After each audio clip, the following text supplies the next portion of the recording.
contre. La nouvelle loi sur le CO2. C'est la question qui vous est posée dans le cadre des votations fédérales du dimanche 13 juin prochain. Mais voyons ça d'un peu plus près. Loi fédérale sur la réduction des émissions de gaz à effet de serre. Le contexte. En Suisse, la première loi sur le CO2 remonte à l'an 2000, quand l'objectif était encore de plus ou moins stabiliser les émissions de gaz à effet de serre. C'est bon, c'est stabilisé. Mais ces dernières années, la prise de conscience autour du réchauffement climatique s'est renforcée. Il y a d'abord eu l'accord de Paris sur le climat en 2015, puis la grève du climat avec la mobilisation des jeunes. Moi, je trouve qu'il faut sauver la Terre. Et des moins jeunes. Il faudra arrêter tout de suite ce CO2, il faudra arrêter les bagnoles, tout de suite. Les militants les plus motivés ont même lancé l'initiative pour les glaciers, sur laquelle les Suisses voteront d'ici environ 2 ans. Celle-ci demande qu'à l'horizon 2050, on proscrive complètement l'utilisation des énergies fossiles. Ce qui ne passe pas très bien à Berne, raison pour laquelle on va déjà réviser notre bonne vieille loi sur le CO2. Et voilà, madame. Elle devrait vous tenir encore un bon bout de temps comme ça, cette loi. Allez, bon appétit. Mais un référendum a été lancé contre cette révision de loi. Voilà pourquoi on vote. Le projet. La nouvelle loi stipule qu'en 2030, les émissions de gaz à effet de serre doivent avoir été réduites d'au moins 50% par rapport à 1990.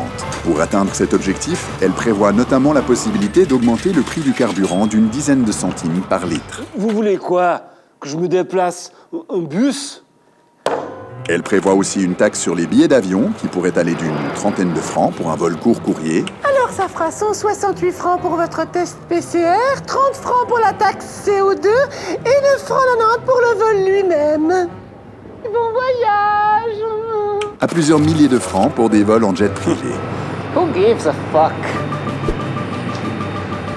La question qui vous est posée. Acceptez-vous la loi fédérale sur la réduction des émissions de gaz à effet de serre? Les arguments pour. Tous les principaux partis politiques, à part l'UDC, soutiennent cette loi. Étant donné que le produit de cette taxe incitative sera réinjecté dans l'économie, on peut dire que ça reste une mesure libérale. Même si je ne suis bien sûr pas libéral, hein. Mais tant mieux, si voler en avion, ça devient hors de prix. De toute façon, le camping d'Yvonne, c'est comme la Thaïlande, hein, presque.